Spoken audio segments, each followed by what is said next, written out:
Polygamy is still fighting for legality and decriminalization. Yet the responsibility for all the children born into polygamy turns out to be a pattern of something else. Because it is currently an issue and will remain so until further court dates, I feel that it is necessary to give you an honest view inside the cause and effect of polygamy and its choices. Choice? Is polygamy a choice? Is it compared to gay marriage? Not really. In gay marriage, there are two equal partners. In polygamy, there's one alpha partner and constantly diminishing partners. And it has always been that way, because that is the nature of polygamy. Today we have investigative reporter Ed Casilia, who has studied and written about polygamy for years. He is the author of the book called Pligs, and he is on the other end of this fine conversation today. Please join me in welcoming Ed Casilia. This whole concept of equality is not something that a lot of people, not only in southern Utah or in the United States, but in the world in general, it's not something they're accustomed to, especially when it comes to women and women's rights. Okay, and you know, I'm going to help you burn that bra, but I mean, let's look at the decisions that women are allowed to make or not make. Let's look at let's look at the wages that they do not make on an equal footing with men. Let's look at how long it took for, you know, the voting rights. Let's look at how long, excuse me, let's look at how long it took for them to hold any kind of credible office, to be elected into any seat of power. You know, let's also expand this. You know, women have been subjugated to this for centuries and centuries and millennia. You know, this is nothing new. You know, they were part of polygamous uh, families back in the earliest days. It goes through the biblical days throughout history. This is nothing new. Right. Would think that we would be at an enlightened point to where it would be something that would be a real choice and back to the freedom thing, but we're not. Okay, and part of that coercion is that as a culture, a world culture, really we have not been very friendly to women, and we have not been supportive, and we have not given them the strength and the power to make their own decisions. You Well, know, women have you guys are just flighty and you don't know and you can't figure it out, right? Sorry, that's not the way it is. women have always been controlled by the fact that they are the ones that get pregnant, and they can be enslaved through their children and through the need of their children's survival. And that is what makes all that possible. For example, right now, today, modern, we have this right to life. And in the right to life, they want to make sure that a pregnant woman has to and must do the right thing by her coming child, which is to give birth to it and etc. Take care of that baby. And nowhere in the right to life is the father ever mentioned. She got pregnant all by herself, and the responsibility is all hers, no matter how it happened. Now, there's something wrong with that. It takes two people to make a baby. There is just a great deal of propaganda forever going on protecting the right to breed for the male and the female, but giving only the responsibility to the female or to the government. Something's wrong with that picture.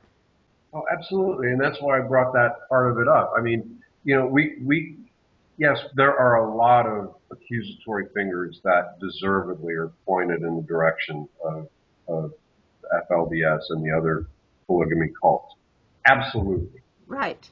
There are horrid, vile, evil, and violent things that occur. But there's a certain responsibility and accountability that we must take and move forward with and recognize that, you know, these people are not playing on a level field. No. These women are not being on equal footing. They're not being viewed on equal footing. They are not making a choice. They are being physically, emotionally, spiritually beaten into this thing. And, you know, it's horrible. It's gone on forever Right. and continues to go on. So, I mean, you know, when we talk about contextually what's gone, what has occurred and why, you know, there are all of these other aspects that really need to be considered. This is not as simple as a woman saying, okay, I want to participate in this kind of life. And it's really irritating because you look and you see all of the things that are happening as we're going along right now, you know, with the recent Supreme Court same-sex marriage ruling. People are equating it and saying, well, now polygamy should be legal because and it's like, whoa, hold on, time out. You know, it's not one and the same. No, it isn't. It's not one and the same. And if you can't see that, then there's a problem. You know, you're looking in one instance of a couple that wants to make a lifelong commitment. In another instance, you're looking for a group that wants to make, you know, a lifelong of subserviency. In one, you're looking at a couple that will pay their taxes. They just want to be able to have medical benefits and not be, you know, shunned away or whatever. And the other, you're looking at, I don't care. I'm going to get my money from the government. We're going to bleed the beast. We're going to take them for everything we can. I'm going to have as many wives as I can. And I really have no connection to this as a family. All she is someone to sleep with. Right.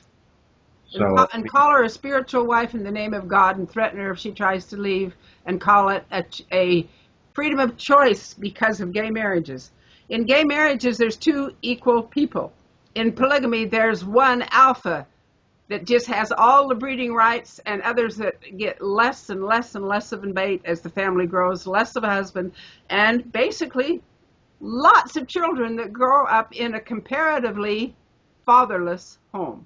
yeah, it's a very complex issue, and it's not one that should be taken lightly, you know. And that's why when you enter, as you well know, I know you know, enter into a conversation with people about this, they look at you like, well, shouldn't we just let people be what, you know? And it's like, yeah, we should let people be what they are and what they want to do, but it should be because it's what they want to be and how they want to live, not because they are beaten into it. That's why I hope there is some common sense that prevails. You know, we have the case in Colorado going where it's for an appeals court right now. Um, it's I really doubt that it's going to work its way up to the Supreme Court. I think what's going to happen is that it's going to die at the appellate court level. I'm really hoping that there's some good judgment applied there, better judgment than came out of the Utah branch.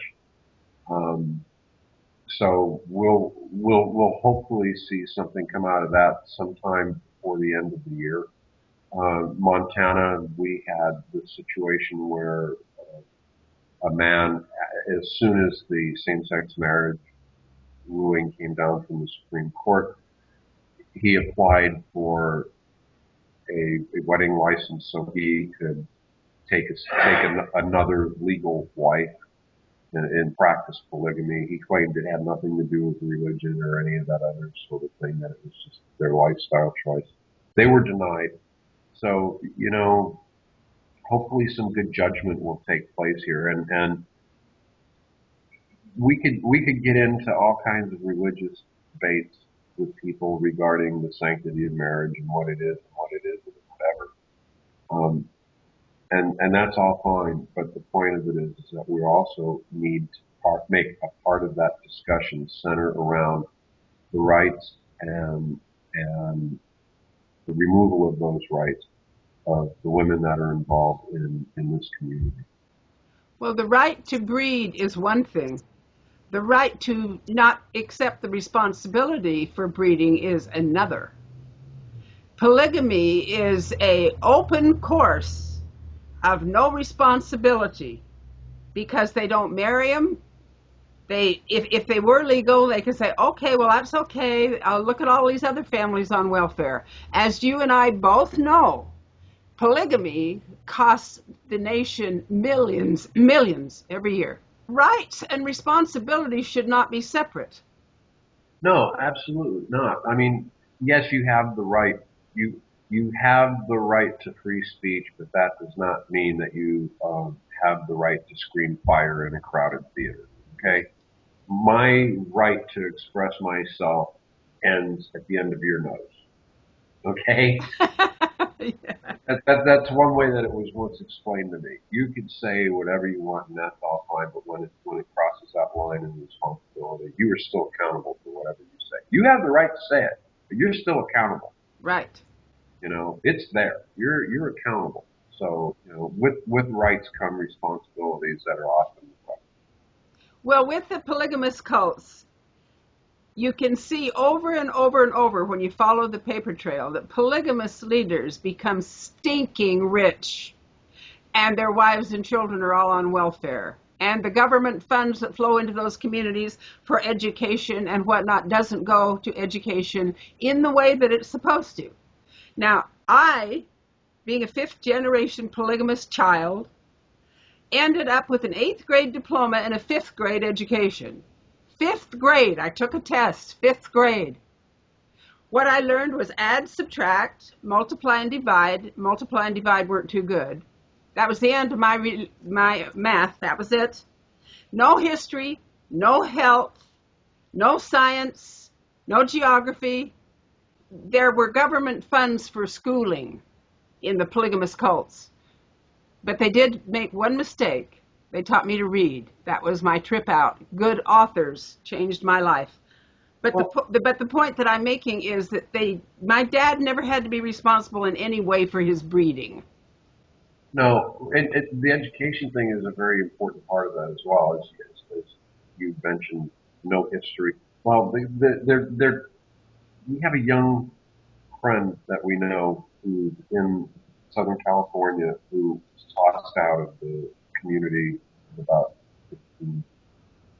And this young man is working hard to get a GED and, was raised to believe that Warren Jeffs is president of the United States. There were no dinosaurs. I mean, some really strange, things. And the fear, the whole belief system and the power that was just sent into him. I can remember when we had the terrorist attack at the Boston Marathon, and those bombs went off and people were killed and injured. This young man, it was absolutely terrified because he had been taught, preached to, that Warren Jeffs was going to make his escape and that there would be explosions and blood in the streets. And that was a signal of the walls melting in the Texas prison, and Warren was going to walk out a free man. And this young man was absolutely terrified that that's what was occurring. He believed Warren was making his grand escape from jail when this was a terrorist activity that happened in Boston. I mean, how can this be allowed to occur? Why is the government not overseeing? I don't want to see the government snoop into everything that people are doing, but we have too too many incidences that are documented that they ignore. We have too many times when, my God, Kristen and Sam and I and Rebecca and you, and I mean, we have all talked about what goes on out there. We have exposed what's happening.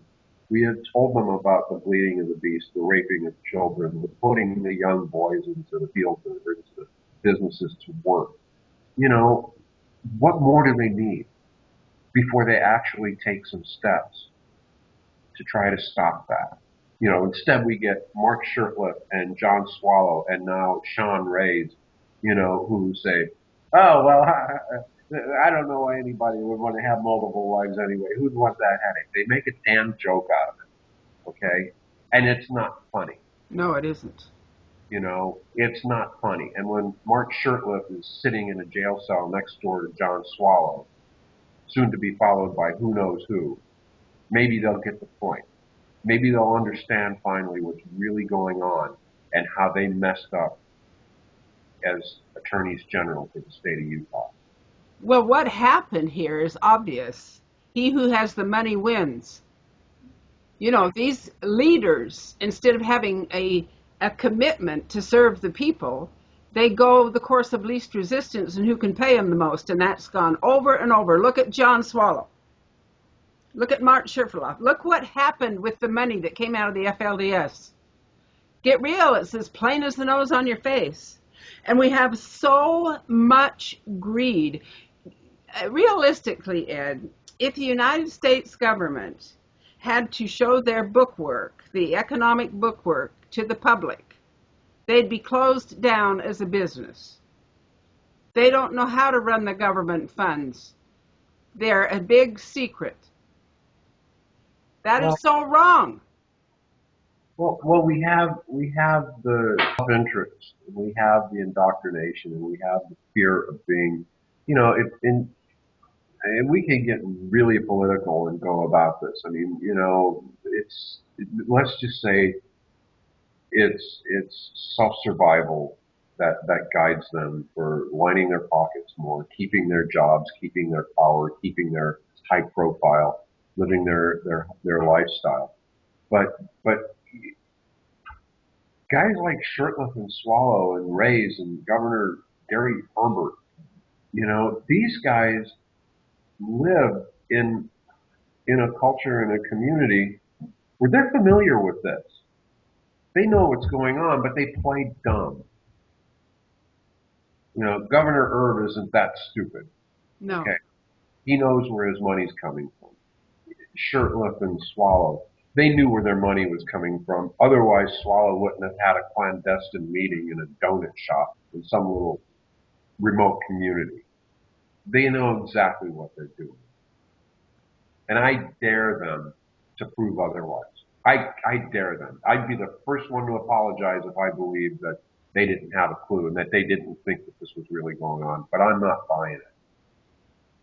Well, the thing that is so sad about it is these are the leaders, the keepers of our freedom. Where is our freedom if they're the keepers of our freedom? We're in serious trouble. Yes, we are. Yeah, I agree with you. And we are. I mean, ultimately, we bear the responsibility because we, not perhaps you and I individually, but we collectively keep putting these people back into office when we shouldn't. And we elect them and we support them. And it's because of, again, a kind of a blind faith or blind following blindly in the path of, well, there's such and such party, so my family has always been this, and we will vote this, and we will go for this, and we will go for that. And you see how it compounds itself. It's not only within the church, it's within our lifestyles and whatever. But, again, that's politics, and that's another matter. The part of politics that overlaps is the continued refusal of the Utah government to do nothing about the problem the continued refusal of the federal government to do nothing about the problem. You know, they just ignore it. They turn a blind eye. Isn't it interesting that every time we have an election, there's some sexual debate going on, whether or not the right to life, or whether or not gay marriages, or whether or not somebody did or didn't do something to distract us from what's going on about what is and isn't being handled about our freedoms. Well, we're not very aware, and we're very easily distracted people, and titillation of that is a real nice diversion. It's all propagandizing. It really is. And you can, if you can divert people from real issues, then you can essentially never expose the core of the problem that's there. Aha, I'm glad you said that, because I pointed that out for a very simple reason. Freedom of choice in polygamy has been boiled down to one simple lie. That is an adult sexual choice. And it is not. Absolutely. And again, I come back to the one word I always use: context of it. It is not. It is not a simple matter of saying, this is what I want to be. You got wee little ones that are in the crib, and they're, being taught this is the way it is. And it goes on and on and on, and it's perpetuated. You know, that's not choice. That's coercion. That is submission. That is feeding it into them physically, mentally, spiritually, emotionally, and it's not choice. Well, this guy in Montana that wants to get a marriage license to marry his second wife legally, I wonder how he would feel if his second wife asked for a marriage license to marry two or three of her boyfriends legally the same day. Well, again, it's that double standard, and it's the women's rights thing. We don't see. Okay, being very blunt, Rebecca, one of the first things that I ever told my daughter is men are all pigs. Okay.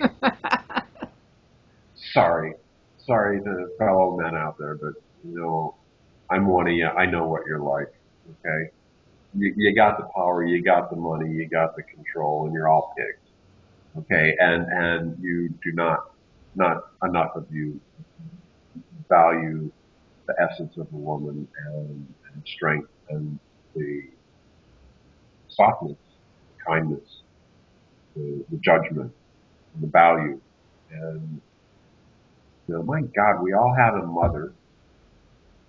You know, I hear some of these guys talk about it. It's like, well, would you want your mom to have been treated this way? Would you want your mother to have been cheated on the job by not making equal pay? She worked hard, and if she went to work, she was doing it to help support the family. You want her cheated, shouldn't she? And it's not realized enough. No, there's a lot of thinking that doesn't happen. For example, so many men actually refer to their manhood as their capacity to breed. Insects breed, and they're not men. I remember when I was a little kid, I remember there was an old tomcat that fathered most of the kittens in the entire neighborhood. And guess what? He's not a man yet. He's the biggest and baddest cat in town, though. Yeah. Huh? It goes to that, and unfortunately, I don't know. I don't know what more we can. Yeah, we've made some progress and done some things over the years, but it continues to be a serious problem, and it is grossly amplified within the polygamous communities, where, I mean, it just it's horrendous. It is horrendous. It is horrendous. I see so many young women married into polygamy, and then they just disappear, have a lot of children, get poorer and poorer. He takes on more and more wives. She gets poorer and poorer. No medical care, no education, but God will reward them in eternity. Even their food stamps and their welfare money goes back into the cult. When I watched that Escaping Polygamy last night on TV about the Kingstons, I was so proud of those girls. I just wanted to reach out and hug them. So proud of those Kingston girls, Colleen and her sisters, and what they dared to do. You know, I have nieces in the Kingston group. And as I watched that show, I had to acknowledge that I no longer knew which wives they were. I didn't know who they were anymore. It had been too many years. There's that much contact lost with the family. Here's the crazy thing about it, Ed. When Dad served time in 1945 in the Utah State Penitentiary for polygamy, his child bride, Rachel Jessup, escaped with her 5 little children. She went to Escalante and stayed with her aunt and uncle to get away from Dad while he was in prison. She went for an airplane ride and she was killed in the crash. The state of Utah let Dad out of prison early and gave him back those 5 children, though her aunt and uncle fought desperately in court to prevent it. They lost. The state of Utah gave those kids back to Dad on the promise that he would not live polygamy. Of course, he took 2 more wives after that, and he would always gather us together at any family gathering and tell us, the finger of God struck that airplane from the sky and killed Rachel for breaking her covenants with me. And he killed her so I wouldn't have to. Now, Rachel's oldest daughter, Nan, was given back into the Jessup family as a plural wife. Her mother was a Jessup. She's given back in the Jessup family as a plural wife. I understand that 3 of Nan's daughters were given to the Kingstons. Now, this is the way it goes. Nan is my sister. We aren't allowed to know which kids or to have any kind of contact. Well, especially me now, but I was never allowed because I was sent off another direction. I had a sister sent to the LeBaron outfit, mom's kids. Okay, my older sister went to the LeBaron polygamists in Mexico. I went to the FLDS. My little sister went to the AUB. There's no loyalty in this, and you're taught when you're a little teeny kid that your group is the only one God loves and the only prophet of God on earth, that you're sent to be a wife for time and all eternity in a lesser group that's not going to make it to the highest degree of glory. This is what they do to kids' heads. Of course, looking back, I think, heaven, if that's heaven, help me. I've already been to hell, so I know I'm not going there. But this is the head trip.